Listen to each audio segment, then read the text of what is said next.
И вот сейчас я хочу рассказать о том, что со мной произошло. У нас что-то в городе происходит. Вот что значит не работать. Последнюю смертную казнь в моем городе. А вот лесные орешки. Это так мило. Вот посмотрите, какая красота. Вот шла и увидела белочку. Какая милая. Друзья мои, я потеряла работу. Меня зовут Наталья, я из Украины, живу в Германии. И на своем канале я рассказываю о своей жизни, об интеграции, о том, как мы с мамой живем в Германии. И вот сейчас я хочу рассказать о том, что со мной произошло, как я потеряла работу в Германии. Начну с того, что я приехала в Германию до войны, поэтому я не прохожу по 24 параграфу. Мое дело еще рассматривается, поэтому я не могу пользоваться всеми благами и льготами, которые положены для людей Украины. За что я очень благодарна правительству Германии и также всем другим странам, которые приняли моих соотечественников, дали возможность им учиться, разрешение на работу, обеспечили всем необходимым, в первую очередь безопасность. Но я не подхожу под эту категорию людей, поэтому я не пользуюсь всеми этими благами. Но я имею разрешение на работу, чему я бесконечно рада. И я работала все это время в Германии, когда получила разрешение на работу. И у меня нет намерения сидеть на социале, я очень хочу работать. Но произошла вот такая ситуация. Дело в том, что я была временной рабочей, и я была оформлена через фирму-посредник. То есть на своей фирме, где я непосредственно работала, я не была оформлена, а была оформлена как временный рабочий. И когда на моей фирме стало меньше заказов, и они уже не нуждались во временных рабочих, они уволили временных рабочих. И это нормально, это правильно, но, к сожалению, я такая временная рабочая. Я осталась без работы. Конечно, моя фирма-посредник, где я зарегистрирована, они могут мне найти другую работу в другом месте. Вот, но я уже в этой фирме, где я работала, я прошла обучение, то есть я научилась работать, я привыкла к этому коллективу. Я там вжилась, я знаю эту работу, и сама работа мне очень нравилась. Это было производство пластиковых деталей, то есть я работала с машинами. Коллектив был прекрасный, шеф был прекрасный, все было очень хорошо и замечательно. Я нашла там настоящих хороших друзей. Но пришло время уходить. Моя фирма-посредник, они, конечно, могут мне найти какую-то другую работу в другом месте, где я тоже научусь и буду работать. Но возникло несколько идей у меня. Во-первых, в Германии здесь очень ценятся рабочие, работники, которые имеют квалификацию. Да, у меня есть диплом из моей страны, но подтвердить мне его очень трудно, и я не хочу этого делать. Я хочу получить образование здесь, новую профессию в Германии. Это здесь называется Ausbildung, и это возможно. И я подумала, что, возможно, я пойду сейчас учиться. Я не буду искать новую работу, а пойду учиться. Это как вариант. То есть я не знаю еще, какое решение принять. Я буду думать. Но вот такие вот несколько вариантов есть. Первый вариант – это я снова иду работать на временную какую-то работу. Буду временной вот такой вот работницей, которую в любой момент могут уволить. Или я пойду учиться на Ausbildung. Ausbildung – это такое обучение, при котором я работаю и учусь одновременно и получаю заработную плату. Она разная, на разные специальности разная заработная плата, где повыше, где пониже, но на нее можно жить. И в это время, пока я учусь, я работаю и получаю диплом. Обучение длится или 1 год, после этого я получаю диплом, или 3 года, на разные специальности по-разному. Но возникла проблема. Для обучения на Ausbildung я должна владеть немецким языком ниже уровня B1. На некоторые специальности даже B2, B2. Так как я не по 24 параграфу, и у меня нет разрешения на посещение школы, я учу немецкий язык самостоятельно, с помощью интернета. Конечно, есть талантливые люди, которые за год выучили хорошо немецкий, хорошо владеют немецким.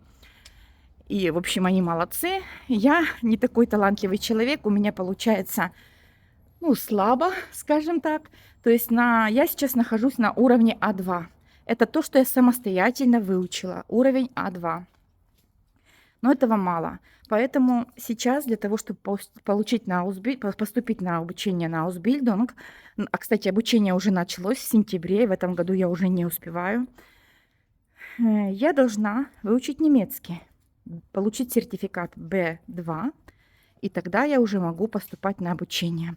Но в это время, пока я буду учить немецкий и готовиться к поступлению, я должна буду сидеть на социале, жить на социал.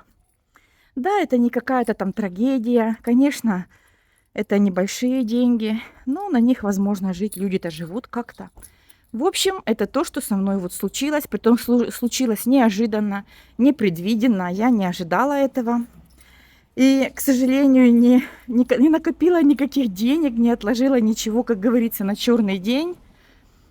Но теперь мне нужно будет принять решение, что я хочу делать дальше, и что будет лучше для меня, и что будет более правильным.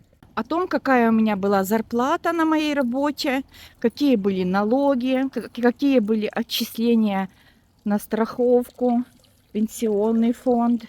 Я сниму отдельное видео, покажу вам эти ведомости, сколько я получала на руки. Это самая минимальная оплата труда в Германии. Какая сумма там получалась. У нас что-то в городе происходит. Вот что значит не работать, а выйти в город. Сразу сколько нового и интересного. Потому что я слышу звуки духового оркестра. Пойдем посмотрим. Это центр моего города, центр Эрдинга, главная площадь, церковная башня. И на этой площади происходят там праздники, события, ярмарки. Вот это Ратхаус.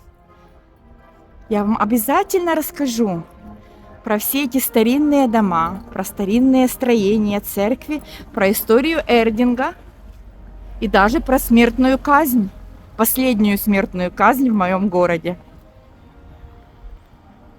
Сегодня проходит ярмарка. И тут готовятся к выборам, поэтому мне дали какой-то буклетик, чтобы я голосовала за кого-то. Ну, так как я не голосую, но буклетик все равно я взяла для общего развития. Посмотрите, какая красота! Как я люблю это! Вот эти веночки, вот за 35 евро, вешают на двери обычно. Это очень красиво. Это невероятно красиво. Вот такие цветы. Вот такие композиции. Тыковка, осенняя тематика. Вот со свечой. Это просто невероятная красота. Это невероятно красиво. Love, любовь. В каком-то доме живет любовь. Вот такие тыковки. Вот такая госпожа тыква. Физалис. Корзины, целые корзины. Вот всего 11 евро. Вот такая прекрасная, огромная корзина. Вот тоже 11 евро корзина. Это невероятная красота. Это невероятная красота. Вот тоже тыква, свежая тыква.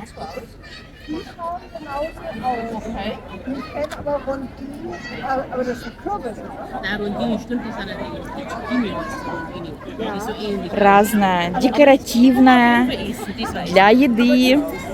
Вот, это тыква сорта Хоккайдо. Ее можно готовить вместе с кожурой. Там кожура после приготовления совершенно не ощущается. Это прекрасный сорт тыквы. Вы посмотрите, какие прекрасные деревянные изделия.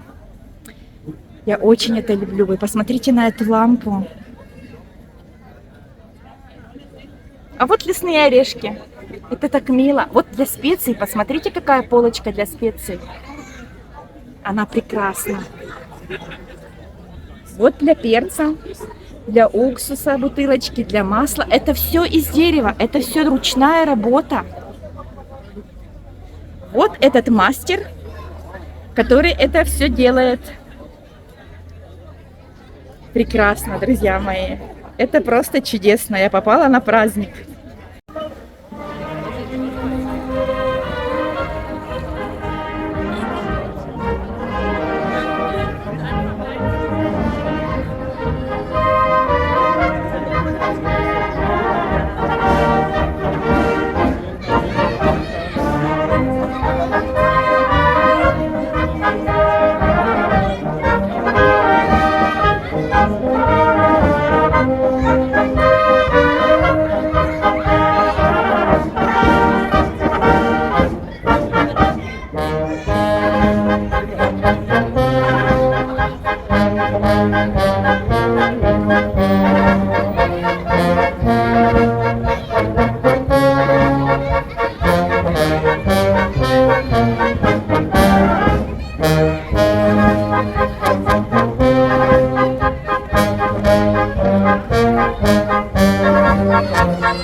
Друзья мои, я живу рядом с Мюнхеном в маленьком городке, в самом сердце Баварии. Берегите себя и своих близких. Оставайтесь на моем канале. До новых встреч!